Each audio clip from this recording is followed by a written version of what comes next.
कुठलंही तुमचं क्षेत्र असो ए आयचं तिथे शिरकाव होणारच आहे. त्यामुळे हे मोठं वादळ आहे, हा नुसती वावटळ नाही आहे. काही क्षेत्र कदाचित पूर्णपणे बंद पडू शकतील आणि हे काळाच्या ओघात होतच.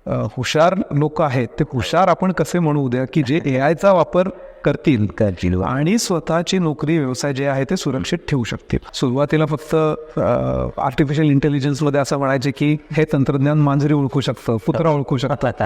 आता हे त्यापुरतं मर्यादित राहिलेलं नाहीये. तर ते असं झालं की 2 आर्टिफिशियल इंटेलिजन्स बेस्ड प्रोग्राम्स हे एकमेकांशी स्पर्धा करायला लागले माणसांसारखे आणि भांडायला लागले. आणि त्या भांडणामुळे ते दोन्ही प्रोग्राम्स तर क्रॅश झालेच, पण त्याच्याबरोबर त्यांनी इतर बऱ्याच सिस्टीम्स फेसबुकच्या क्रॅश करायला सुरुवात केली आणि मग ते वरून त्यांना थांबवावं लागलं. आणि त्यांचा हेतू असा होता मूळचा फेसबुकचा की हीच सगळी प्रणाली किंवा यंत्रणा रोबोट्समध्ये किंवा यंत्रमानवांमध्ये बसवायची. तिथे अक्षरशः मग त्यांच्यामध्ये युद्ध झालं असतं फिजिकल, आपण ज्याला म्हणू शारीरिक. बरोबर. आपण कुठलीही वेबसाईट किंवा कुठलंही ॲप जेव्हा वापरतो तर आपल्या नकळत आपली प्रत्येक आपण त्या साईटवर काय केलेलं आहे ही सगळीच्या सगळी माहिती काही साईट्सकडे जात असते. जपानमधला लेटेस्ट ट्रेंड म्हणजे तिथे ते रोबोट्सशी लग्न करतात आणि त्यांच्याबरोबर राहतात आणि त्यांना नावं बिवं देतात, त्यांना सजवतात, त्यांच्याशी बोलतात. म्हणजे अक्षरशः ते आपले कोणीतरी नवरा बायको जसे असतात तसे हे रोबोट्स राहतात. मला असं वाटतं की ए आयच्या नकारात्मक बाजूबद्दल खूपच जास्त बोललं जातं. तुझ्यामुळेच माझ्यावर संकट येणार, आपण त्याला सांगू शकतो ChatGPT तुझ्यामुळे माझं हे डोक्यात येणार आहे, तर याच्यासाठी मी काय करू तूच मला सांग. तर तो अगदी माणसासारखा हात धरल्यासारखा खांद्यावर थोपटल्यासारखा करून तुम्हाला तो सांगेल की यातनं मार्ग काय असू शकतो. केवढा मोठा हाहाकार माजेल, म्हणजे अक्षरशः एक देश एका दिवसामध्ये आडवा होऊ शकतो अशी क्षमता या तंत्रज्ञानामध्ये आहे. तिसरं महायुद्ध हे तंत्रज्ञानाधारित असणार आहे. समजा ते झालं तर त्यासाठी AI चा किती मोठ्या प्रमाणात वापर होऊ शकतो? महाप्रचंड वापर होऊ शकतो, यात काही शंकाच नाहीये. नमस्कार, मी तुषार गोटे बुक इशोतर्फे तुमचे सहर्ष स्वागत करतो. मित्रांनो, तुम्हाला माहीतच आहे की बुक इशो हा पुस्तक विक्री करणारा एक ऑनलाईन प्लॅटफॉर्म आहे. या प्लॅटफॉर्मद्वारे बुक इशो आपली मराठी पुस्तके अधिकाधिक वाचकांपर्यंत घेऊन जात असतात आणि याचाच भाग म्हणून वाचन चळवळ वृद्धिंगत करत असतात. या वाचन चळवळीमध्ये आत्तापर्यंत ऑनलाईन प्लॅटफॉर्मद्वारे आपण अनेक मराठी लेखकांशी संवाद साधला. आज आपल्या बुक विश्वच्या स्टुडिओमध्ये इथे हजर आहेत बहुआयामी लेखक श्री अतुल कहाते सर. मी अतुल कहाते सरांचं बुक विश्वतर्फे हार्दिक स्वागत करतो. सर, तुमचं स्टुडिओमध्ये स्वागत आहे. चर्चेला सुरुवात करण्याच्या आधी मी सरांशी ओळख करून देतो. अतुल कहाते सरांनी आत्तापर्यंत जवळपास 76 पुस्तके लिहिलेली आहेत आणि बहुतांश पुस्तके म्हणजे जवळपास 50पेक्षा अधिक पुस्तके ही संगणक तंत्रज्ञानाशी निगडीत आहेत. नुकतेच त्यांचे क्रिप्टोकरन्सी बिटकॉईनवरती एक पुस्तक प्रकाशित झाले आहे. त्यापूर्वी त्यांनी इंटरनेट, संगणक चिप्स किंवा आर्टिफिशियल इंटेलिजन्स अशा विविध प्रकारच्या विषयांवरती पुस्तके लिहिलेली आहेत. अशाच एका विषयावरती आपण कहाते सरांशी आज चर्चा करणार आहोत. मित्रांनो, तुम्हाला माहीत आहे की 20व्या शतकामध्ये संगणक क्रांतीची सुरुवात झाली. संगणक तयार होत गेलेत, सर्वत्र डिजिटलायझेशन झालं. आज जवळपास प्रत्येक क्षेत्रामध्ये संगणकाचा वापर केला जातो आणि 21वे शतक जेव्हा उजाडले त्यावेळेस संगणक तंत्रज्ञानाची पुढची पायरी जी आहे कृत्रिम बुद्धिमत्ता अर्थात आर्टिफिशियल इंटेलिजन्सला वेगाने प्रगतीची द्वारे उघडली गेली आणि या कृत्रिम बुद्धिमत्तेद्वारे नवनवे शोध लागले, नवनव्या उपाययोजना केल्या गेल्या, नवनव्या प्रकारचे जवळपास प्रत्येक क्षेत्रामध्ये त्याचा वापर केला जातो. जवळपास मागच्या 10 वर्षांपासून आपण पाहतोय की प्रत्येक ठिकाणी AIचा वापर आहे. एखादे इलेक्ट्रॉनिक गॅजेट तिथे AIचा वापर आहे. नोकऱ्यांमध्ये AIचा वापर केला जातो. वाचकांच्या मनात वेगवेगळ्या प्रकारचे प्रश्न आहेत या कृत्रिम बुद्धिमत्तेच्या संदर्भामध्ये. तर या सर्व प्रश्नांची उत्तरे आपण कहाते सरांकडून जाणून घेण्याचा प्रयत्न करणार आहोत. पुढे काय होऊ शकतं, आत्ता सध्या काय परिस्थिती आहे आणि आत्तापर्यंत कृत्रिम बुद्धिमत्तेचा विकास कसा होत गेला, या सर्व प्रश्नांची उत्तरे आपण आज सरांकडून जाणून घेणार आहोत. कृत्रिम बुद्धिमत्ता हे काय आहे, नक्की त्याची सुरुवात कशी झाली आणि आज त्याची परिस्थिती कशी आहे हे तुम्ही थोडंसं सांगू शकाल का? हो, कृत्रिम बुद्धिमत्ता त्याच्यामध्ये 2 शब्द आहेत, कृत्रिम आणि बुद्धिमत्ता.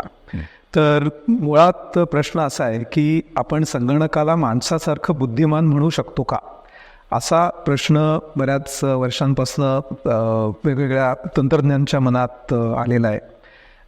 याची सुरुवात अशी नेमकी सांगता येणार नाही, पण साधारणपणे ॲलन ट्युरिंग हा जो ब्रिटिश गणितज्ञ होता आणि त्याच्यानंतर संगणक तज्ज्ञ, तर त्यांनी याची एक मूळ कल्पना मांडलेली होती आणि त्यांनी एक ट्युरिंग टेस्ट किंवा ट्युरिंगची चाचणी असं नंतर त्याला नाव दिलं, अशी एक चाचणी तयार केली होती. त्या चाचणीचं थोडक्यात स्वरूप असं की समजा आपण 2 अशा झाकलेल्या खोल्यांमध्ये एका ठिकाणी माणूस आणि एका ठिकाणी संगणक असा बसवलेला आहे. कशामध्ये माणूस आहे आणि कशात संगणक आहे आपल्याला माहीत नाही आहे, आणि आपण दोघांनाही प्रश्न विचारायचे आणि त्याची उत्तरं साधारण जी येतील त्यावरनं आपण ओळखायचं की कुठे माणूस आहे आणि कुठे संगणक आहे. तर याचा अर्थ असा की दोन्ही ठिकाणची बुद्धिमत्ता ही साधारण एकसारखी आहे का, असं आपल्याला त्या चाचणीद्वारे जर का सिद्ध करता आलं तर आपण म्हणू शकू की माणूस आणि संगणक यांच्यामधली बुद्धिमत्ता याच्यात काही फार आपल्याला फरक करता येणार नाही. बरोबर. तर ही एक चाचणी काही काळ घेतली गेली, पण ती खूपच प्राथमिक स्वरूपाची होती. म्हणजे आत्ताचं जे आपण आर्टिफिशियल इंटेलिजन्स म्हणू ते तंत्रज्ञान आणि ट्युरिंग टेस्ट याच्यात जमीन आसमानाचा फरक आहे, पण ही एक सुरुवात होती. त्यानंतर जॉन मॅकार्थी नावाचा एक शास्त्रज्ञ, त्याला याचं एक बऱ्यापैकी श्रेय दिलं जातं. आर्टिफिशियल इंटेलिजन्सच्या अनुषंगाने अशी एक कॉन्फरन्स बऱ्याच दशकांपूर्वी झाली आणि त्याच्यामध्ये त्यांनी ही पहिल्यांदा संकल्पना मांडली होती. आणि अलीकडच्या काळामध्ये त्याचं जे अगदी टोकाचं रूप आहे तर त्याला म्हणतात सिंग्युलॅरिटीची संकल्पना. बरोबर, सिंग्युलॅरिटी म्हणजे ज्या वेळेला माणूस आणि संगणक यांच्यामधला फरकच जवळपास संपुष्टात येईल आणि ते सिंग्युलर किंवा एकच रूप असल्यासारखं होईल, असा हा थरारक प्रवास आहे. आणि तो जेमतेम म्हणजे 7 दशकांमध्ये व्हावा हे त्यामधलं नवल आहे. अच्छा, म्हणजे जवळपास 70 वर्षांपासून आपण कृत्रिम बुद्धिमत्तेचा प्रवास बघत आहोत. पण आता मागच्या 1 दशकामध्ये जो प्रवास झाला आहे, म्हणजे जो वेग धारण केलेला आहे तो आणि आधीच्या 60 वर्षांमधला जो वेग आहे त्याच्यामध्ये नक्की तुम्हाला काय फरक जाणवतो? कदाचित आत्ताचा फरक हा खूप जास्त आहे, म्हणजे वेग खूप जास्त आहे, याच्या मागचं नक्की काय कारण असावं? बऱ्याच तंत्रज्ञानांच्या बाबतीत असं घडतं. म्हणजे उदाहरणार्थ बिटकॉइन म्हणजे क्रिप्टोकरन्सी जी आली तर त्याच्या मागचं जे तंत्रज्ञान आहे ब्लॉकचेन, तर त्याची पायाभरणी साधारण 1990च्या दशकात झाली होती. पण प्रत्यक्षात बिटकॉइन अवतरायला 2008 साल उजाडलं.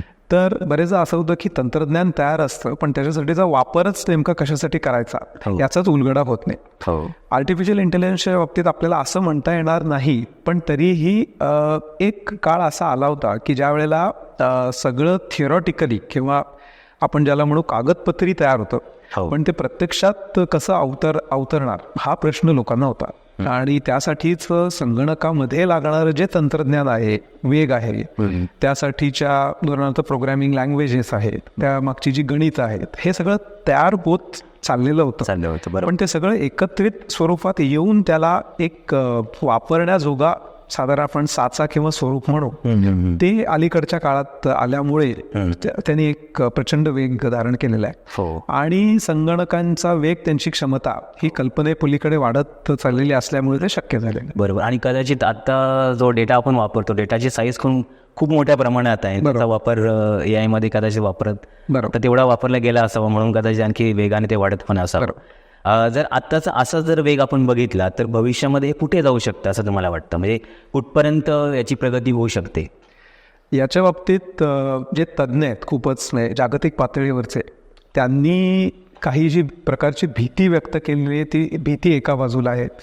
दुसरीकडे काही तंत्रज्ञ असं म्हणतात की त्या टोकाला ते जाणार नाही. म्हणजे भीतीचं जे रूप आहे त्याच्यामध्ये लोक असं म्हणतात की उद्या हे तंत्रज्ञान माणसालाच खाऊन टाकेल, बरोबर, अशी एक टोकाची भीती आहे. आणि दुसरीकडे लोक असं म्हणतात की ते त्या काळापर्यंत किंवा तिथपर्यंत जाणार नाही आणि माणूस शेवटी त्याला नियंत्रित करू शकेल. तर आता हे माणसाचं त्याच्यावरचं नियंत्रण जाण्याची शक्यता का? तर मुळामध्ये माणसामध्ये भावना ही जी गोष्ट असते, तर ही भावना नावाची गोष्ट काहीही केल्या संगणकांमध्ये येणं शक्य नाही. कारण त्याच्यासाठी तुम्हाला शरीरामध्ये DNA पाहिजे, बरोबर, बायोलॉजिकल आपण जीवशास्त्राच्या सगळ्या गोष्टी म्हणतो त्या असल्या पाहिजेत. त्या संगणकामध्ये काही करून पेरणं शक्य नाहीये. कृत्रिमरित्या तुम्ही ते करू शकाल. पण तरीही माणूस हा जो एक विचार करणारा प्राणी आहे, म्हणजे पुढच्या क्षणी तुम्ही काय विचार कराल, मी काय विचार करेन, बघणारे प्रत्येक जण काय विचार करेल, कोणीच सांगू शकत. बरोबर. आणि संगणकाच्या बाबतीत असं तुम्ही बसवू शकत नाही काहीही केलं तरी. बरोबर. तर त्यामुळे पहिली जी भीती आहे तर ती भीती अशी की समजा संगणकालाही विचार करण्याची क्षमताच नसेल आणि तो फक्त नियमांनुसार चालत असेल. बरोबर. आणि समजा हे नियम कोणी बसवले, माणसाने बसवले. बरोबर. तर माणसामधली जी कुटील बुद्धी त्याच्यामध्ये आलेली आहे, म्हणजे उदाहरणार्थ 2 देश एकमेकांशी युद्ध करतात किंवा लोक एकमेकांना फसवतात किंवा अगदी खून मारामाऱ्या होईपर्यंत प्रकरणं होतात. बरोबर. या सगळ्या गोष्टी आपण या संगणकांनाही शिकवतोय अप्रत्यक्षपणे.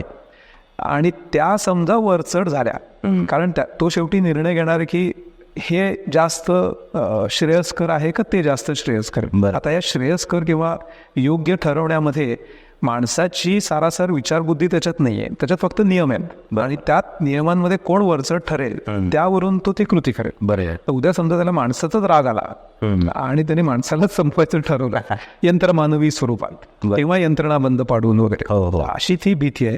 आणि दुसरीकडे असं म्हटलं जातं की ती विवेकबुद्धी त्याच्यामध्ये असणारच नाही कधीच आणि त्यामुळे माणसाकडे त्याचं नियंत्रण असेल.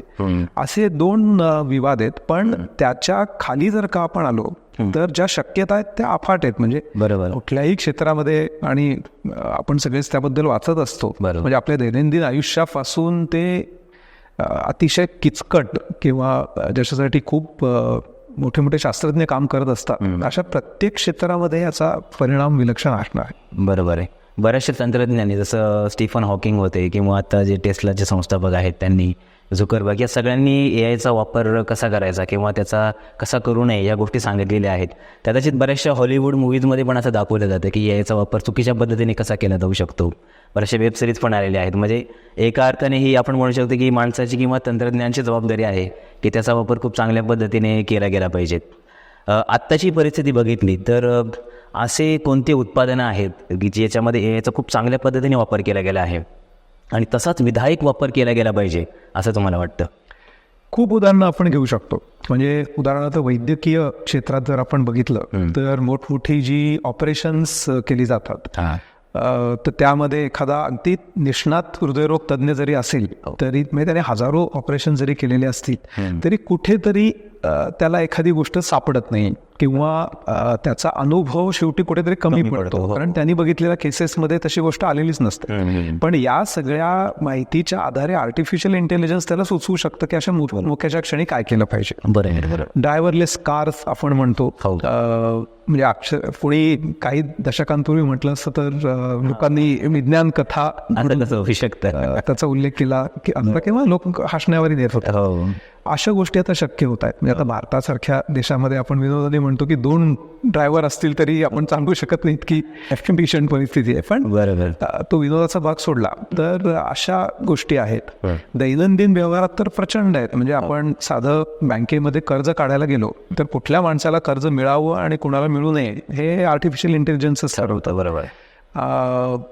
इतर कुठल्याही, म्हणजे सुरक्षा यंत्रणा जर का आपण बघितल्या, विमानतळावर गेल्यानंतर अलीकडे बऱ्याच ठिकाणी सगळं आर्टिफिशियल इंटेलिजन्सच करतं. म्हणजे मानवी हस्तक्षेप त्याच्यामध्ये खूप कमी होतो. तुमचा चेहरा ओळखण्यापासून तुमच्या बॅगांमध्ये काही विचित्र काही आहे का या सगळ्या तपासण्या त्याच्याद्वारे केल्या जातात.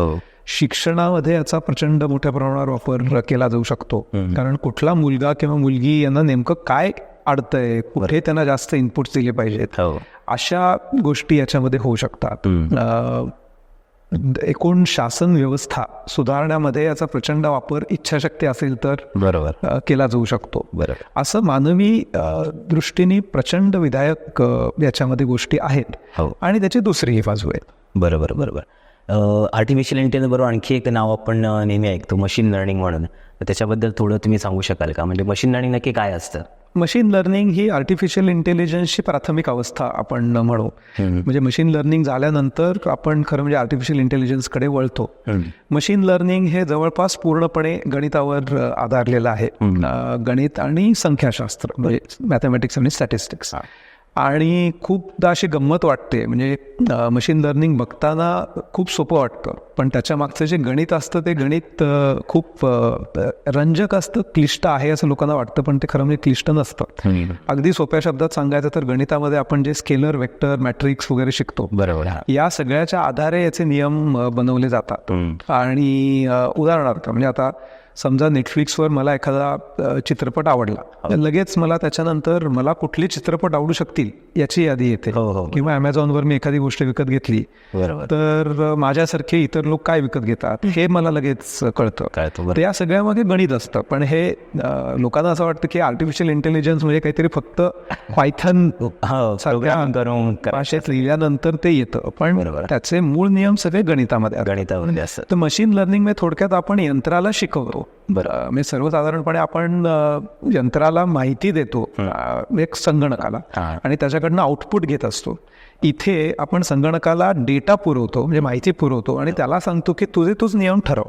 म्हणजे उदाहरणार्थ आता समजा माझ्याकडे एखाद्या बँकेचा खूप डेटा आहे आणि त्या बँकेच्या डेटामधनं मला असं कळतंय की क्रेडिट कार्डची कुठली ट्रान्झॅक्शन किंवा कुठले व्यवहार आहेत तर त्याच्यामध्ये फ्रॉड झालेला आहे, कुणीतरी फसवणूक केली.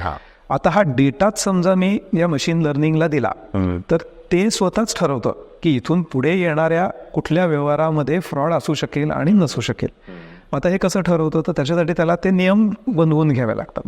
म्हणजेच मशीनला आपण शिकवतो.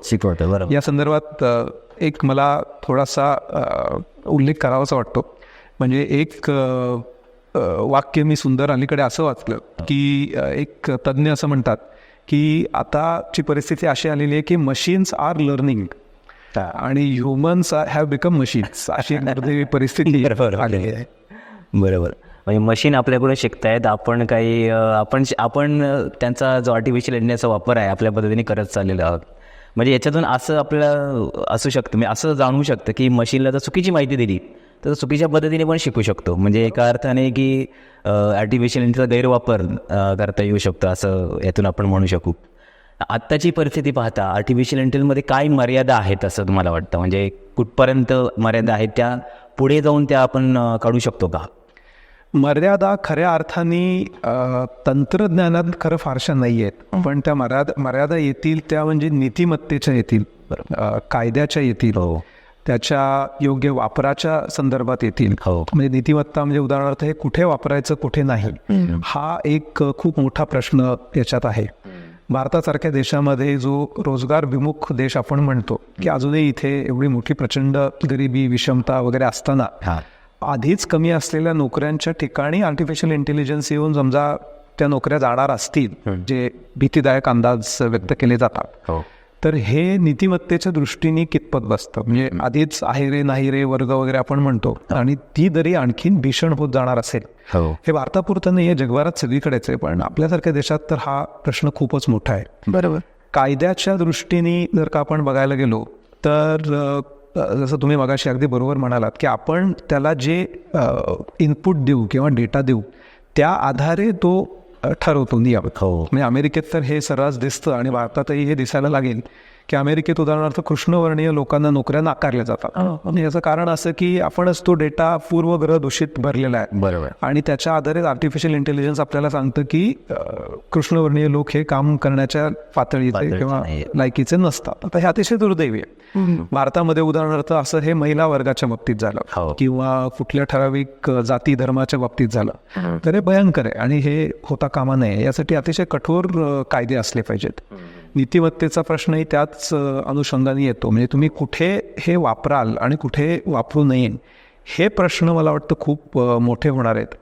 आणि एकूणच या सगळ्याच्या अतिवापरामुळे पुढच्या शिक्षणाचं काय, हा एक भयंकर प्रश्न आहे. बरोबर. म्हणजे अलीकडची पिढी आपण बघितली, शाळा कॉलेजेसमध्ये शिक्षकांनी कुठलीही परीक्षा घ्यायची म्हणजे त्याची उत्तरं मुलांकडे आधीच असतात, ChatGPT मुळे तयार असतात. तर हा सारासार विचार कुठेतरी आला पाहिजे की अशाने मुलं काही शिकणारच नाहीत आणि बरोबर ते त्याच्यावरच अवलंबून राहिली तर पुढच्या पिढीचं काय भेटेल. हो. जसं तुम्ही सांगितलं की मशीन लर्न करताय, पण माणसाची शिकण्याची जी वृत्ती आहे ती कमी होत चालली, कारण आपल्याला सगळ्या गोष्टी एकदम सहजपणे त्या ठिकाणी उपलब्ध. जसं ChatGPT उदाहरण सांगितलं, बाकीचे जेमिनी आहे त्या पद्धतीने असं होतंय. तर या मर्यादांवरती बऱ्यापैकी काम करण्याची गरज आहे. जसं आता मी शिक्षणाचं एक सांगितलं की म्हणजे मागच्या काही वर्षांपासून इंजिनिअरिंगच्या सुद्धा आर्टिफिशियल इंटेलिजन्स अशी ब्रँच आहे, डेटा सायन्स ब्रँच आहे, मशीन लर्निंग आहे, किंवा सायन्समध्ये सुद्धा AI नावाच्या ब्रँचेस तयार झाल्या, तिथे त्या गोष्टी शिकवल्या जात आहेत.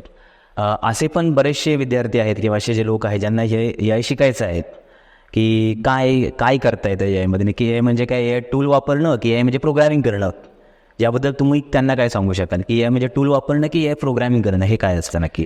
ज्या लोकांना आपल्या व्यवसायाला पूरक असा AIचा वापर करायचा आहे तर त्यांनी मला वाटतं प्रोग्रॅमिंग, त्याच्या मागचं गणित वगैरे असल्या भानगडींमध्ये अजिबात पडू नये, काही गरज सुद्धा नाही आहे. पण त्यांनी या AI टूल्सचा वापर कसा करावा, म्हणजे उदाहरणार्थ एखादा कुठला व्यावसायिक आहे तर त्या व्यवसायाच्या दृष्टीने AIचा वापर कसा केला जाऊ शकतो. त्यातली गंमत अशी आहे की माझ्या व्यवसायासाठी AIचा वापर मी कसा करू हेच आपण AIला विचारू शकतो आणि इथूनच सुरुवात होऊ शकते.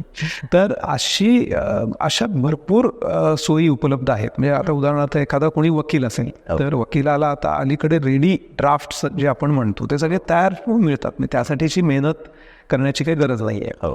पण जी कॉलेजमध्ये जाणारी मुलं मुली आहेत आणि त्यांना त्याच्यामध्ये काहीतरी करिअर करायची आहे, माझं वैयक्तिक मत आहे हे चुकीचंही असू शकतं, पण मला असं वाटतं की त्यांनी मूलभूत कम्प्युटर सायन्स शिकावं. म्हणजे त्यांनी कुठली स्पेशलाइज्ड AIचं इंजिनिअरिंग वगैरे करण्याची खरं गरज नसते. बरेचदा हे मार्केटिंग म्हणूनही केलं जातं, बरोबर, कारण आमच्याकडे असं AI आहे म्हटल्यानंतर ॲडमिशन जास्त होतात असं कॉलेजेसचं असतं. पण मूलभूत शिकून, कारण अलीकडे सगळ्याच अभ्यासक्रमांमध्ये AIचे विषय असतातच आणि ते नसतील तरी त्याचे विशिष्ट कोर्सेस तुम्ही करू शकतो. पण मुलींनी नक्कीच गणित, स्टॅटिस्टिक्स, गणित म्हणजे पुन्हा काही खूप क्लिष्ट गणित नव्हे, पण त्याच्यासाठी लागणार लिनियर अल्जेब्रा, थोडा बेसिक कॅल्क्युलस, स्टॅटिस्टिक्स आणि प्रोग्रॅमिंग हे शिकावं.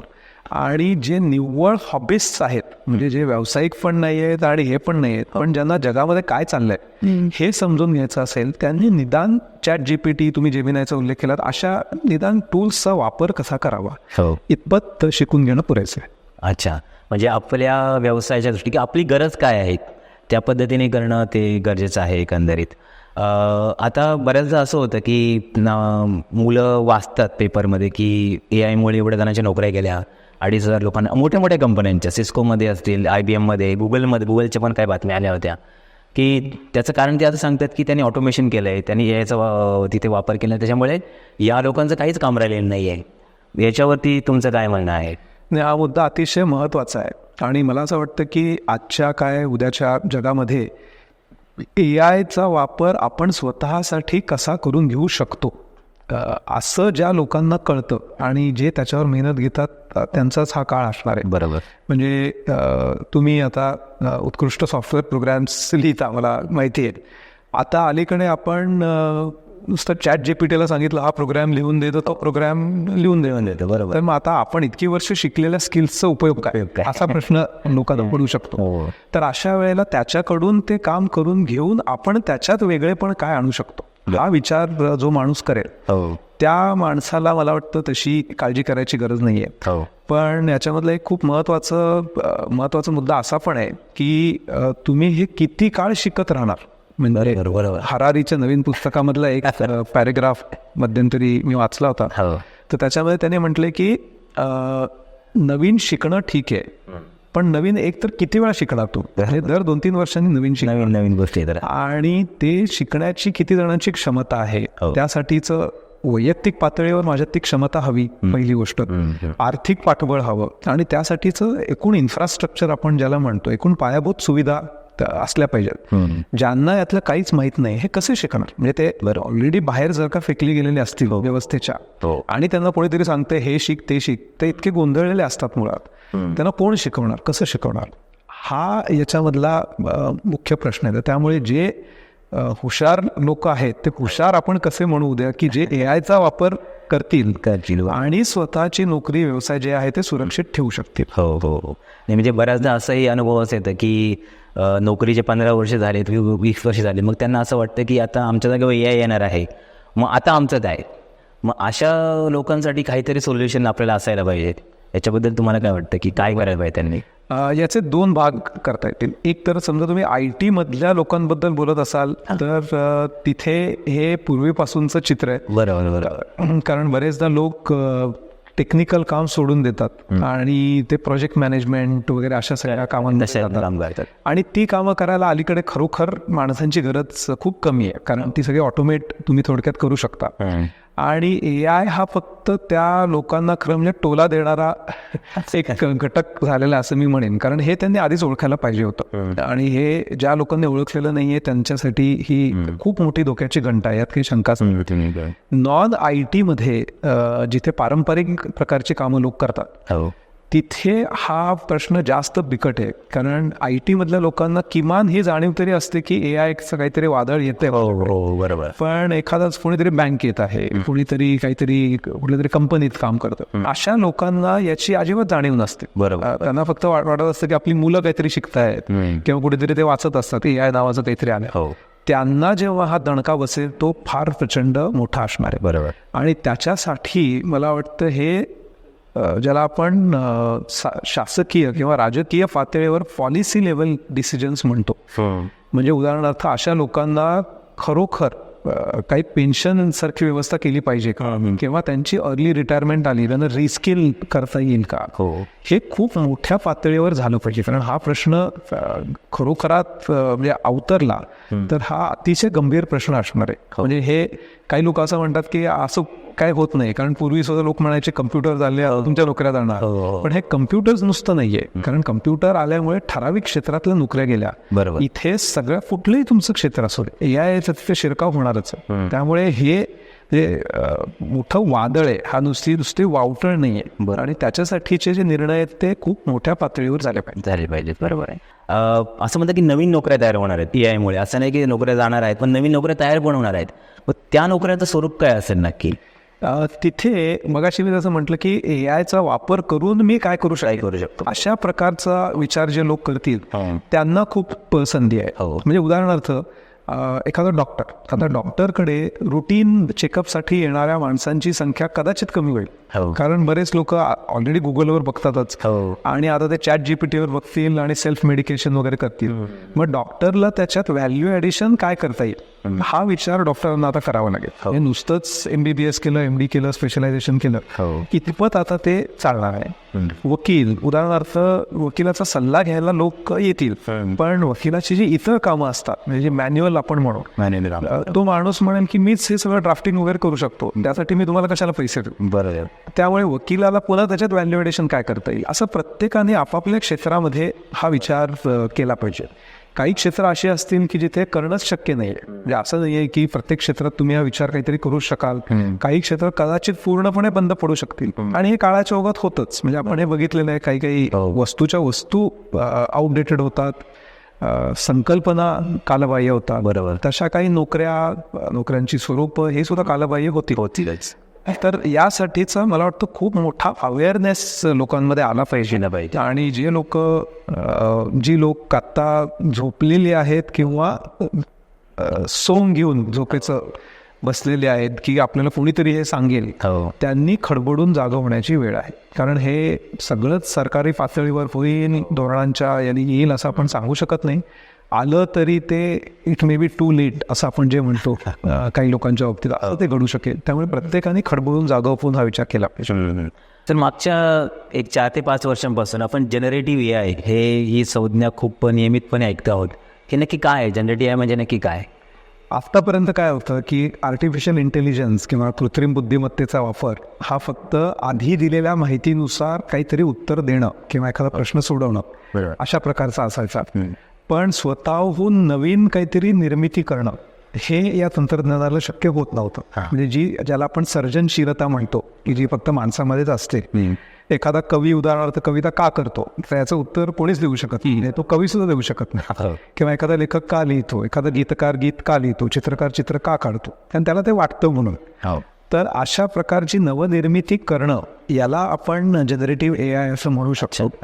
पण अर्थातच याच्यात पुन्हा मानवाची जी त्याच्यामधली एक वेगळी दृष्टी आहे किंवा दरवेळेला काय होईल त्यातलं आपण हे सांगू शकत नाही, हा जो त्यातला एक उत्कंठेचा भाग आहे तो याच्यामध्ये येऊ शकत नाही. कारण इथे पुन्हा तुम्ही जी माहिती पुरवलेली आहे त्याच्यात आधारे ते होऊ शकतात, पण तरीही काही प्रकारे सर्जनशीलता AI मधली असं आपण म्हणू शकू. म्हणजे उदाहरणार्थ आपण सांगितलं की मला मराठीमधलं की पु ल देशपांडेंच्या सगळ्या पुस्तकांमधनं मला एक असा त्याचा एक सारांश काढून दे की त्यांना एकूण विनोदी लेखनामध्ये नेमकं काय मांडायचं होतं. अच्छा. तर हे आर्टिफिशियल इंटेलिजन्सचं तंत्रज्ञान त्या सगळ्या पुस्तकांमधनं त्याचं वाचन केल्यासारखं करून त्याचं सार काढून त्याला काय वाटतं त्यातलं हे एक साधारण परिच्छेदामध्ये किंवा एका काहीतरी पानामध्ये आपल्याला देऊ शकतं. आता त्याच्यावर आपण किती विसंबून राहायचं, ते किती अचूक आहे, हा त्याच्यामध्ये खूप वादाचा भाग आहे.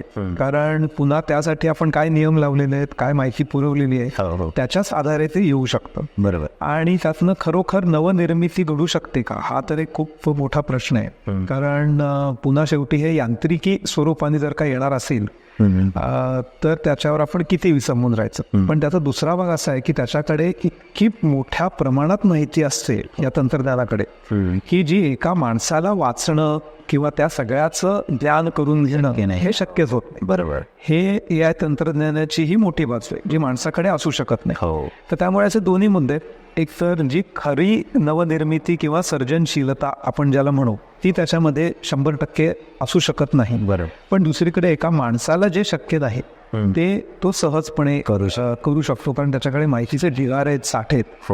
अशा दोन्ही त्याला बाजू आहेत. पण थोडक्यात नवीन काहीतरी तयार करणं म्हणजे जनरेटिव्ह AI अर्थ आपण म्हणू शकतो. म्हणजे जनरेटिव्ह AI हे कविता, कथा यांच्या संदर्भात आहे की तो इमेज, व्हिडिओचा जनरेट करू शकतो? अलीकडे ही त्याच्यामध्ये क्षमता आलेली आहे. म्हणजे त्याची जी पहिली आवृत्ती आपण म्हणू तर त्याच्यामध्ये ही क्षमता नव्हती. त्याच्यामध्ये फक्त टेक्स्ट किंवा माहितीच्या स्वरूपातली जी सगळी नवीन निर्मिती करायची ती क्षमता त्याच्यात होती. पण आता याच्यामध्ये चित्र आलेली आहेत, याच्यात व्हिडिओज आलेले आहेत, त्याच्यात ऑडिओ आलेले आहेत आणि त्याच्यामुळे असंख्य चित्रविचित्र प्रकारी घडताना ज्याला डीप फेक बरोबर म्हणजे अगदी कुठल्या एखाद्या पंतप्रधानाचं किंवा राष्ट्रपतीचं कुठल्याही देशाच्या न केलेलं भाषण इथपासून ते जे विशेषतः लोकप्रिय असतात सिने कोणी तारे किंवा क्रिकेटपटू अशांची नसलेली चित्र किंवा नसलेली व्हिडिओ असं खोटं नाटं खूप पसरवायला. काही वेळेला त्याचं स्वरूप मनोरंजनाचं असतं तिथपर्यंत ठीक आहे, पण जेव्हा ते थोडंसं विकृत स्वरूप धारण करतं त्यावेळेला ते खूप धोकादायक होऊ शकतं. तर जनरेटिव्ह AIचे दोन्ही म्हणजे चांगलेही उपयोग आहेत. आणि उदाहरणार्थ कुणाला समजा पटकन कुठलं तरी एखादं चित्र काढून हवंय आणि त्याच्यासाठी त्याच्याकडे वेळ सुद्धा नाहीये किंवा चित्रकाराला पैसे देण्या इतके पैसेही नाहीये. बरोबर. वेळ कुठल्याही याची बचत करायची, श्रम, पैसा, तर अशांसाठी हे तंत्रज्ञान खूप उपयुक्त ठरू शकतं. आता त्याच्यात पुन्हा वेगळे वेगळे प्रश्न निर्माण होतात ते म्हणजे कॉपीराईट्स. हे म्हणजे आता हे कुणाचं कॉपीराईट केलेलं चित्र आपल्याला AI देतोय का किंवा त्याच्यात बदल करून देतोय का, हे सगळे मुद्दे तपासून घेणं गरजेचं आहे. पण ते उपकारक सुद्धा ठरू शकतं. नवीन व्हिडिओज त्याच्यातनं तयार केले जाऊ शकतात, माहितीपर असू देत कुठल्याही प्रकारचे. बरोबर. एखाद्याला घर बसल्या एखादी डॉक्युमेंटरी बनवायची त्याच्यासाठीचा प्रचंड मोठा ऐवज त्यातनं मिळू शकतो. तर असं त्याच्यामध्ये बरंच आहे. पुन्हा दोन्ही AIच्या प्रत्येक गोष्टीसारखं विधायक आहे का विकृत स्वरूप आहे हे आपल्याला बघावं लागेल. बरोबर आहे. म्हणजे एकंदरीत आता बऱ्याचशा बातम्या पण अशा आल्या होत्या की जसं मी सांगितलं पंतप्रधानांचे व्हिडिओज तयार केले होते किंवा काही ज्या नटनाट्यांचे पण चित्र तयार केले असतात ते AI. म्हणजे हे एक नकारात्मक बाजू झाली. आणि सकारात्मक दृष्टीने आपण आपला वेळ वाचवण्यासाठी किंवा आपल्या व्यवसायाच्या दृष्टीने सुद्धा त्याचा खूप चांगल्या पद्धतीने वापर करू शकतो असं एकंदरीत चित्र आहे. मागच्या 4-5 वर्षांपासून AIला बऱ्यापैकी म्हणजे एक ग्लॅमर देण्याचं काम ChatGPTने केलं. तर ह्या ChatGPTबद्दल तुम्ही काय सांगू शकता? कारण की हे काय आहे आणि त्याचा वापर कसा करू शकतो, कोणी बनवले नक्की? ChatGPT किंवा एकूण ही सगळी जी तंत्रज्ञान आहे तर त्यांना आपण लार्ज लँग्वेज मॉडेल्स किंवा LLM तंत्रज्ञान म्हणतात. तर त्याच्या आधारावर हे उभं आहे. या तंत्रज्ञानाचा सारांश असा की आत्ता आपण बोलतोय तर हे बोलत असताना मी जी सलग वाक्य बोलतोय, तुम्ही जी सलग वाक्य बोलताय, तर या वाक्यांचा अर्थ हा पटकन आपल्याला समजू शकतो. याचं कारण असं की आपल्या मेंदूमध्ये त्या भाषांची लवचिकता, थोडक्यात समजून घेण्याची क्षमता कालांतराने ही विकसित झालेली असते.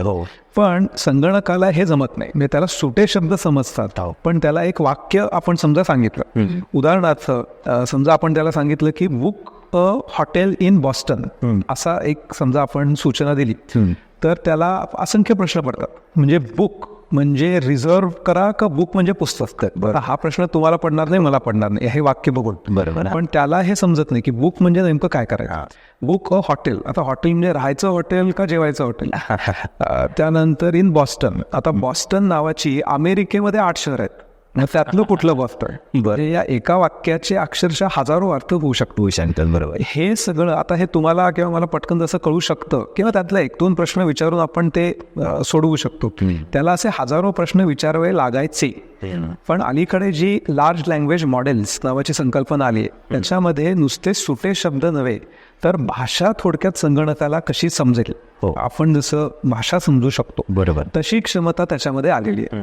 सुरुवातीला हे फक्त इंग्लिश पुरतं होतं, त्यामुळे हे इंग्लिश मधलंच सगळं व्हायचं. पण आता त्याच्यात अर्थातच सगळ्याच भाषा यायला लागल्यात. म्हणजे अगदी आपल्या मराठीपासून हिंदी किंवा आपल्या भारतामधल्या सुद्धा सगळ्या भाषा, जसजशी त्याला जास्त भाषांमधली ही माहिती मिळेल तसतसा त्याच्याकडे या भाषांचा डेटाबेस तयार होईल. बरोबर. आणि वाक्यांचा किंवा वाक्यांच्या समूहांचा म्हणजे परिच्छेदांचा अर्थ लावणं, ही क्षमता त्याच्यामध्ये जशी विकसित होईल तसं ते तंत्रज्ञान पुढे जाईल. पण हे साधारण आपण ChatGPTचं स्वरूप म्हणू शकतो भाषेच्या बाबतीत.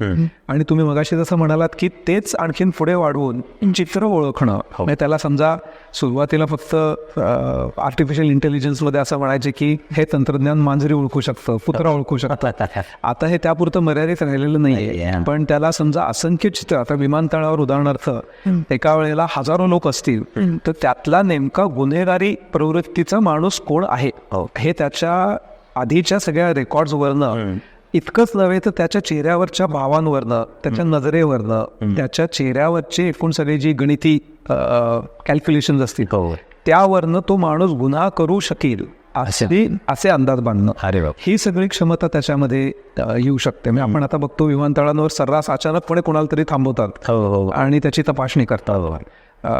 असे सगळे प्रकार याच्यामध्ये घडू शकतात. किंवा एखाद्या व्हिडिओमध्ये नेमका एखादा माणूस शोधणं किंवा एखादा ऑब्जेक्ट ज्याला म्हणू तो शोधणं, त्या ठिकाणी दुसरंच काहीतरी वर्ण, जसं विकृत आपण म्हटलं की एखाद्या अभिनेत्रीचं कुठलं तरी चित्र घ्यायचं आणि त्या चित्रामध्ये फेरफार करून ते विकृत बनवायचं, हे सगळं आता ChatGPT आपल्याला करून देऊ शकतं. बरोबर. हा त्याच्यामधला पुन्हा चांगला आणि धोक्याचा भाग आहे.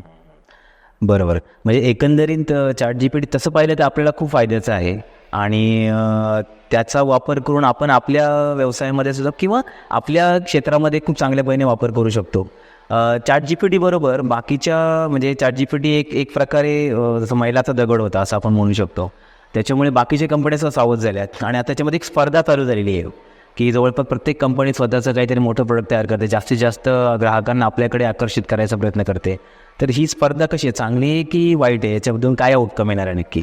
मला वाटतं ही स्पर्धा, कुठलीही स्पर्धा ही चांगलीच असते. जसं आपण साधं प्रोग्रॅमिंग म्हणू, आता लोकांना माहीत असतं की जावा नावाची भाषा आहे, C++, पायथन, मग या सगळ्या एवढ्या भाषांची किंवा लँग्वेजेसची काय गरज आहे असा प्रश्न बरेच जण लोकांना पडतो. तसंच हा भाग आहे की वेगवेगळ्या गरजा एकतर पूर्ण करण्यासाठी किंवा कंपन्या, तुम्ही जसं अगदी बरोबर म्हणालात की आपला वर्चस्मा त्याच्यामध्ये प्रस्थापित करण्यासाठी, अशा दोन्ही अंगांनी हे जाऊ शकतं. आणि ही स्पर्धा चांगली आहे कारण त्यातनं नवीन नवीन काहीतरी निर्माण होऊ शकतो. एकाच कंपनीमध्ये जगातले सगळे हुशार लोक काही भरलेले नाही आहेत. ओपन AI, मायक्रोसॉफ्ट वगैरे मध्ये आहेत, तसेच गुगलमध्ये, तसेच फेसबुकने विकत घेतलेल्या सगळ्या कंपन्यांमध्ये आणि इतरही असंख्य विद्यापीठांमध्ये रिसर्च करणारे वगैरे लोक आहेत. या सगळ्यांच्या प्रयत्नांमधनं ही वेगवेगळी टूल्स एकत्र नव्हे, वेगवेगळी का होईना येत गेली आणि त्यातला काही भाग एकत्र झाला तर मला वाटतं ते पुढच्या आवृत्त्यांमध्ये आणखीन चांगला येऊ शकतं. बरोबर बरोबर. आणि याचा वापर करून आपण जसं तुम्ही तुमच्या पुस्तकामध्ये यंत्रमानवांबद्दल लिहिलेलं होतं, तर मग ह्याच सगळ्या संकल्पना प्रोग्रामिंग यंत्रमानवामध्ये टाकलेल्या असतात, म्हणजे असंच पद्धतीने आहे का, की त्याचा वापर कसा होतो नक्की यंत्रमानवामध्ये? बरोबर आहे. फक्त त्याच्यामध्ये आपण ज्याला म्हणतो बायोमेकॅनिक्स, म्हणजे नुसतीच बुद्धिमत्ता कृत्रिमपणे त्याच्यात पेरून चालणार नाही, तर त्याने हातपाय हलवले पाहिजेत, बरोबर. माणसासारखे कृती केल्या पाहिजे. उदाहरणार्थ जपानमध्ये काही हॉटेल्समध्ये हे सर्रास होतं की तिथे सर्व्हिसला खरोखरच वेटर नसतो आणि रोबोट्स येतात. हे मी स्वतः डोळ्यांनी बघितलेलं आहे. किंवा एअरपोर्ट्सवर अलीकडे असे मदतीला येतात. काही ठिकाणी वृद्ध लोकांना करमणुकीसाठी काही नसतं. म्हणजे अलीकडची एक समस्या भारतामधली सुद्धा अशी आहे की बऱ्याच लोकांची मुलं मुली अमेरिकेत किंवा कुठेतरी परदेशात जाऊन स्थायिक झालेले असतात आणि हे लोक भारतात असतात. आर्थिकदृष्ट्या त्यांना प्रश्न नसतो, पण एकटं काय करायचं असा मोठा प्रश्न असतो. तर अशा लोकांसाठी अलीकडे असे आर्टिफिशियल इंटेलिजन्स बेस्ड रोबोट्स मिळू शकतात. म्हणजे जे त्यांची काळजी घेण्यापासून त्यांच्याशी गप्पा मारण्यापर्यंत अगदी आपल्या घरच्या माणसासारखं. आता पुन्हा शेवटी ती भावना काही निर्माण होऊ शकणार, पण निदान त्याच्या जवळपास जाणारी अशा अद्भुत गोष्टी घडू शकतात. एक गमतीशीर उल्लेख मला या संदर्भात असा करावासा वाटतो की फेसबुकमध्ये काही वर्षांपूर्वी हे 2 प्रोग्राम्समध्ये झालं होतं, पण त्याचा रोबोटिक पण एक प्रकल्प त्यांच्या करायच्या डोक्यात होता आणि मग त्यांनी तो रद्द केला. तर ते असं झालं की 2 आर्टिफिशियल इंटेलिजन्स बेस्ड प्रोग्राम्स हे एकमेकांची स्पर्धा करायला लागले माणसांसारखे आणि भांडायला लागले. आणि त्या भांडणामुळे ते दोन्ही प्रोग्राम्स तर क्रॅश झालेच, पण त्याच्याबरोबर त्यांनी इतर बऱ्याच सिस्टीम्स फेसबुकच्या क्रॅश करायला सुरुवात केली आणि मग ते वरून त्यांना थांबवावं लागलं. आणि त्यांचा हेतू असा होता मूळचा फेसबुकचा की हीच सगळी प्रणाली किंवा यंत्रणा रोबोट्समध्ये किंवा यंत्रमानवांमध्ये बसवायची. तिथे अक्षरशः मग त्यांच्यामध्ये युद्ध झालं असतं, फिजिकल आपण ज्याला म्हणू शारीरिक. बरोबर. तर अशा पण काही थोड्याशा गमतीशीर थोड्या भीतीदायक गोष्टी पण घडू शकतात. एक अतिशय विचित्र प्रकार म्हणजे जपानमध्येच खास त्याचा उल्लेख करायचं कारण असं आपल्याला माहिती आहे की जपान आणि जर्मनी इथे एकूण जनन दर जो आहे तो सगळ्यात कमी त्यामुळे वृद्धांची संख्या खूप जास्त आहे. जपानमधला लेटेस्ट ट्रेंड म्हणजे तिथे लोक लग्न करत नाहीत, तर ते रोबोट्सशी लग्न करतात आणि त्यांच्याबरोबर राहतात आणि त्यांना नावं बिवं देतात, त्यांना सजवतात, त्यांच्याशी बोलतात. म्हणजे अक्षरशः ते आपले कोणीतरी नवरा बायको जसे असतात तसे हे रोबोट्स राहतात. तर त्यामुळे पूर्वी आपण म्हणायचो माणसाचं आयुष्य यांत्रिकी झालेलं आहे, पण आता शब्दशः यांत्रिकी झालेलं आहे. बरोबर आहे. म्हणजे एकंदरीत यंत्रमानवाचा शिरकाव मानवी आयुष्यामध्ये वाढत चाललेला आहे. पुढे आणखी म्हणजे जवळपास प्रत्येक क्षेत्रामध्ये यंत्रमानव या पद्धतीने वापरण्यात येतील की मानवाची आता जे श्रमिक आहेत म्हणजे त्यांची रोज सारखीच कामं असतात, त्यांना यंत्रमानवाने जर रिप्लेस केलं समजा, तर त्यांचं काय यात भूमिका राहील? म्हणजे त्यांना नोकऱ्या जॉब कुठून मिळणार? हा मोठा प्रश्न आहे. म्हणजे जो दुर्दैवाने अशिक्षित वर्ग आपल्याकडे असतो आणि त्यांचा त्याच्यात काही दोषही नसतो, म्हणजे एकूणच परिस्थिती अशी आहे की त्यांना अशी शारीरिक कष्टाची कामं करण्यावाचून पर्याय नसतो, तर तिथे यंत्रमानव त्यांची जागा खूप मोठ्या प्रमाणावर घेण्याची शक्यता आहे. आणि याची कारणंही पुन्हा अशी दिली जातील की ती कामं धोकादायक असतात, तर त्यामुळे माणसाचा जीव जाण्यापेक्षा यंत्रमानव आम्ही वापरतो अशी कारणं देऊन सुद्धा ते बरेचदा घडवून आणलं जाऊ शकतं. पण मला असं वाटतं की त्याच्यावरची धोरणं आपण जसं मगाशी बोललो, तर ही धोरणं ही वेगळ्या प्रकारे त्याच्यावर विचार केला पाहिजे. कारण आपला देश हा अजूनही श्रम आधारित देश आहे किती आपण म्हटलं तरी. किंवा साधी शेतीची कामं, आता शेतीमध्ये असंख्य कामं जे आहेत ते आता सर्रास यंत्रमानव, पेरण्यांपासून ते अगदी सगळी पाणी देण्यापासून.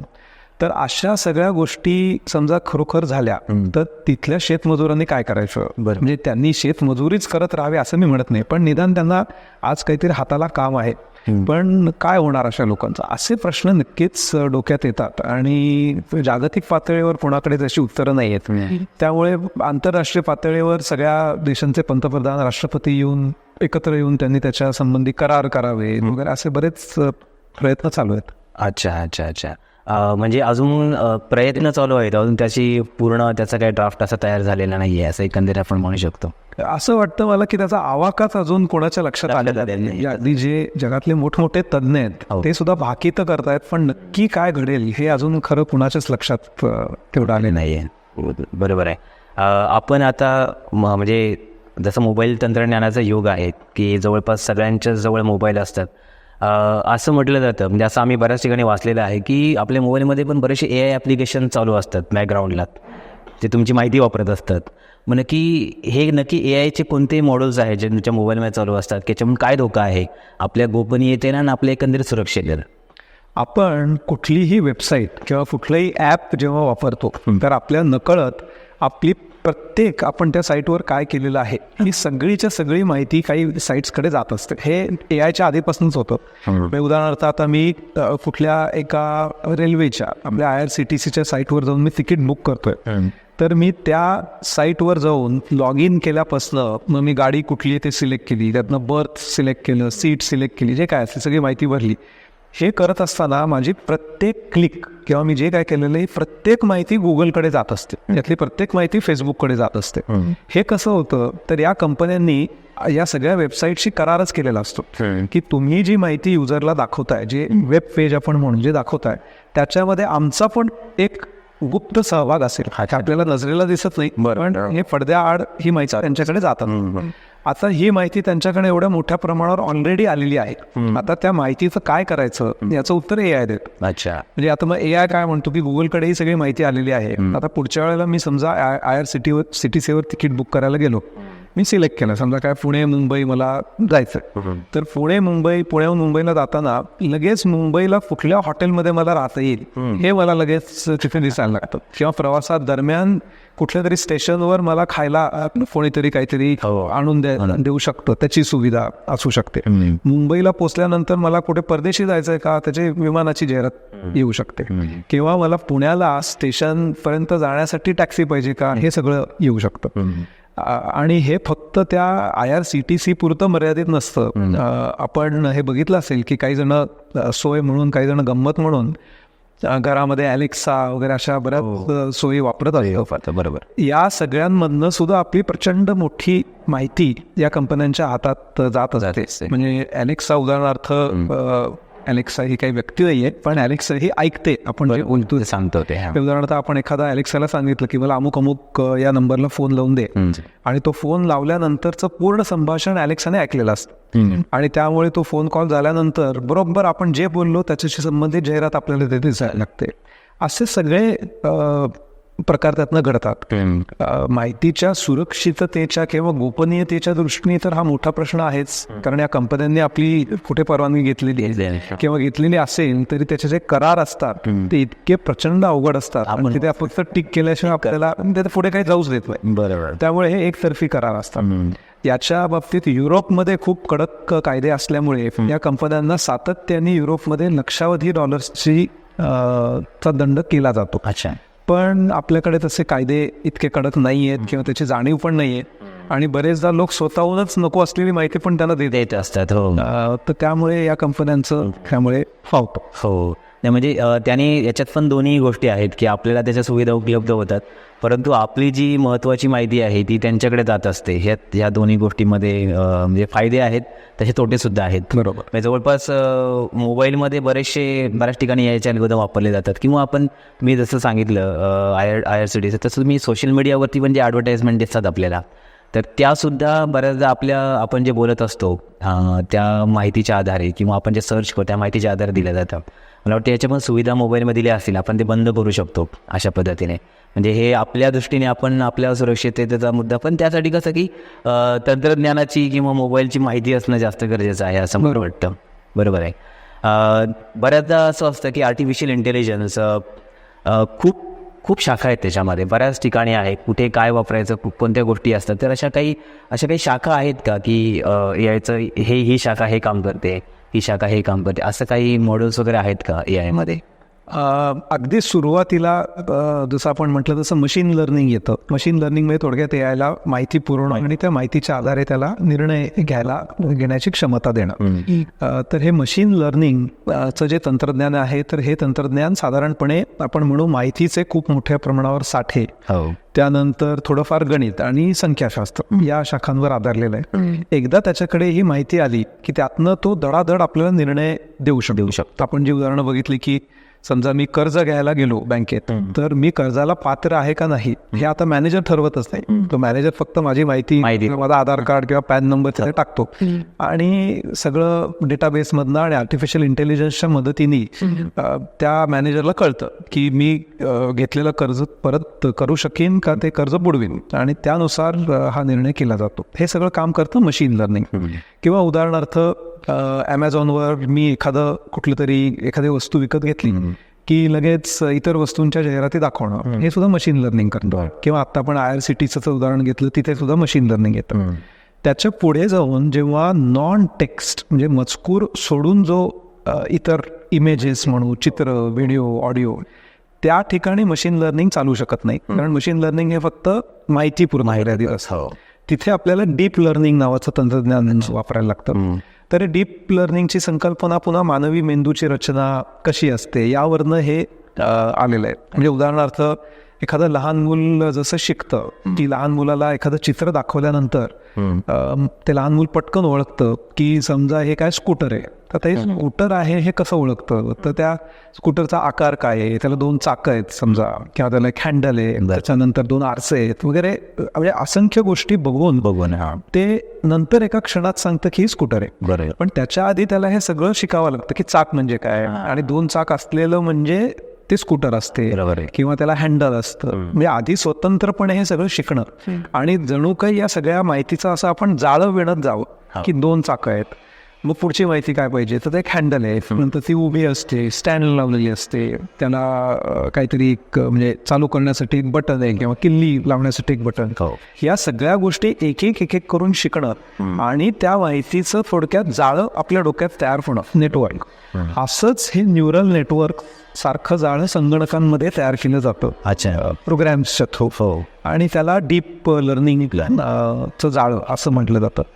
मग तोच प्रकार चित्रांसारखा आपण आवाजासाठी करू शकतो, व्हिडिओसाठी करू शकतो. एखादा व्हिडिओ ओळखायचा असेल किंवा ते व्हिडिओचे तुकडे पाडून या फ्रेममध्ये काय दिसतंय, मग पुढच्या फ्रेममध्ये काय घडू शकेल, आणि त्यानुसार ते बदलणं सुद्धा. म्हणजे आता त्यातनं गमती घडू शकतात. म्हणजे उदाहरणार्थ शोले सिनेमा आहे, काहीतरी शेवटचा सीन आहे, गब्बर सिंग वगैरे आहे, आणि तुम्हाला शेवटच वेगळा पाहिजे. अच्छा, तर तो सीन घेऊन त्याच्या पुढे काय करायचं आहे तुम्ही आर्टिफिशियल इंटेलिजन्सला ठरवू देऊ शकता, आणि तो तुम्हाला 10 पर्याय दाखवू शकतो. अच्छा, हे सगळं काम डीप लर्निंग करू शकतो.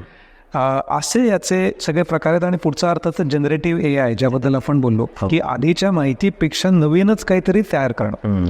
म्हणजे उदाहरणार्थ शोलेचं उदाहरण आपण घेतलं, तर शोलेची त्याला स्क्रिप्ट दिली, आणखीन 2-3 सिनेमांची स्क्रिप्ट दिली, त्या सगळ्यांची अक्षरशः भेळ करून तो काहीतरी एक भन्नाट वेगळाच सिनेमा आपल्याला तयार करून देऊ शकतो. अच्छा, म्हणजे एकंदरीत मानवाची जी बुद्धिमत्ता आहे, तर ती बुद्धिमत्ता, त्या बुद्धिमत्तेचा वापर करून संगणक स्वतःची बुद्धिमत्ता तयार करतो, आणि त्याच्यानुसार निर्णय क्षमता तो स्वतःला, म्हणजे त्या निर्णय क्षमतेचा वापर करून पुढेही काम करू शकतो असं आपण म्हणू शकतो. याला आपल्या चर्चेला पूर्णविराम देण्याच्या आधी 1-2-3 गोष्टी मला विचारायच्या आहेत तुम्हाला, कारण आपल्याकडे वेळ कमी आहे थोडासा.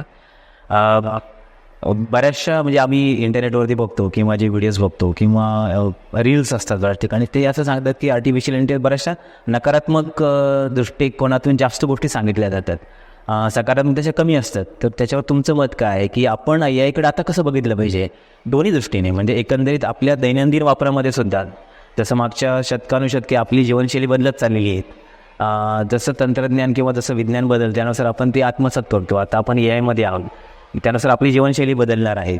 मग ती सकारात्मक गोष्टी आपण कशी घेऊ शकतो, आपण त्याचा अंतर्भाव कसा करू शकतो, आणि याच्यात ज्या नकारात्मक गोष्टी आहेत त्या कशा बाजूला सरू शकतो, याच्याबद्दल तुम्ही सांगू शकाल त्या एक सारांश म्हणून या एकंदरीत चर्चेचा? हा खूप महत्त्वाचा मुद्दा आहे. मला असं वाटतं की AIच्या नकारात्मक बाजूबद्दल खूपच जास्त बोललं जातं.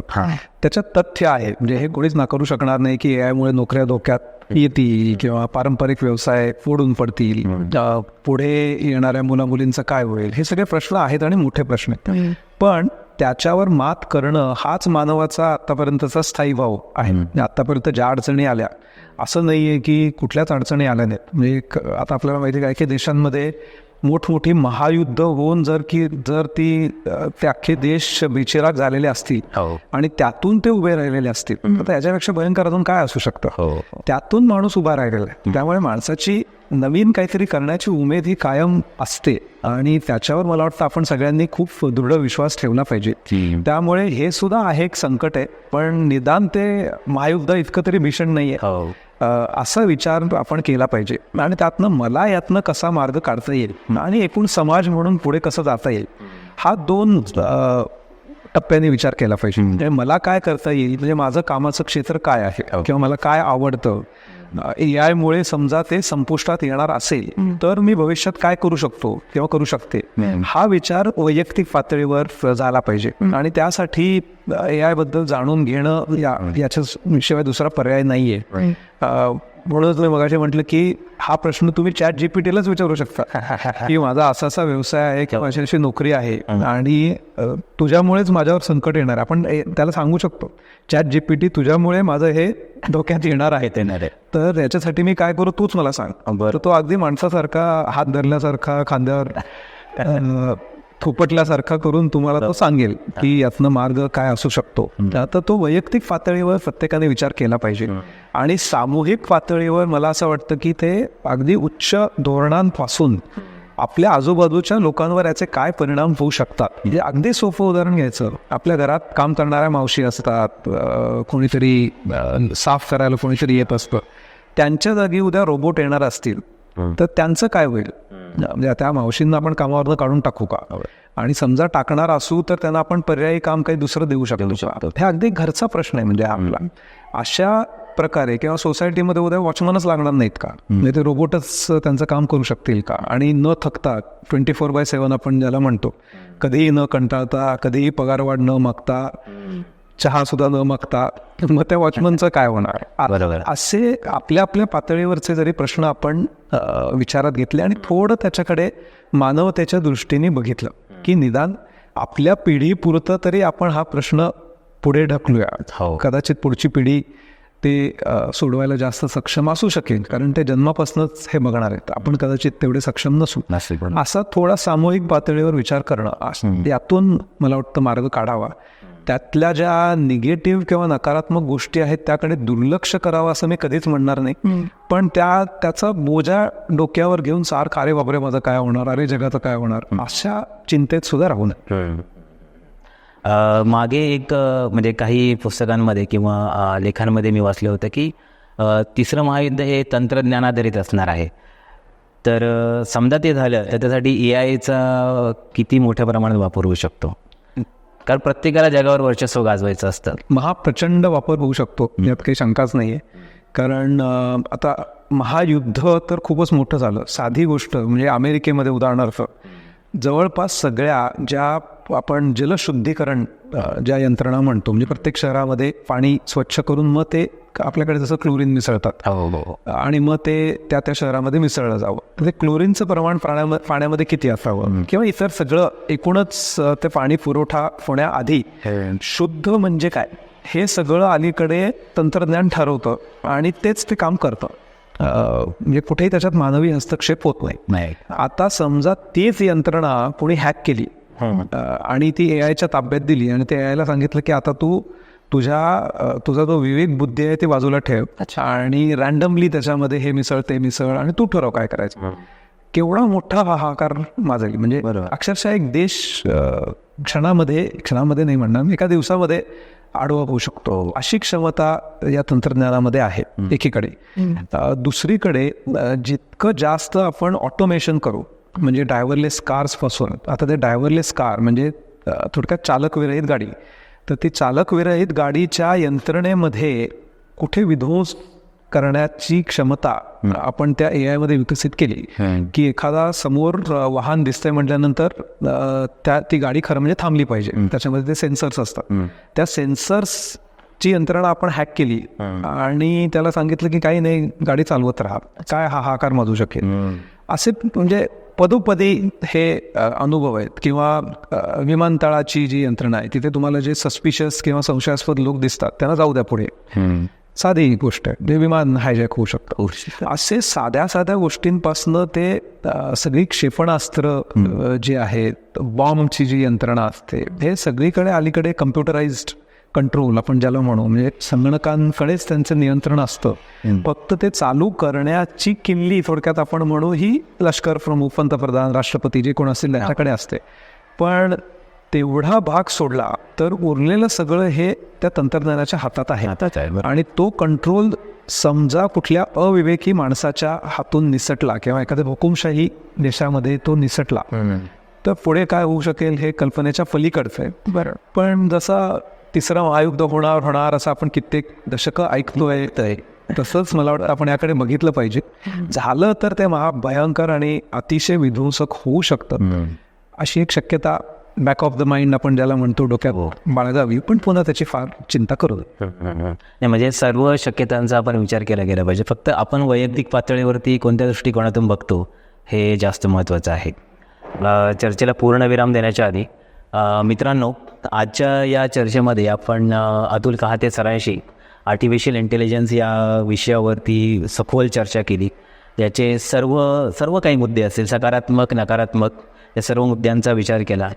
नैतिकतेच्या दृष्टीने, सुरक्षेच्या दृष्टीने, गोपनीयतेच्या दृष्टीने याचा कसा सारासार विचार केला जाऊ शकतो हे सर्व काही बघितलं. विविध उत्पादने आज जे आपण वापरतो, आज आपण मोबाईलमध्ये वापरतो, या सर्वांचा आपण विचार केला तर एक गोष्ट सारांशरूपी मी सांगू शकतो की कोणतंही तंत्रज्ञान हे वाईट नसतं. मानवाचं आयुष्य सुलभ आणि सुकर करण्याचं ते काम करत असतं.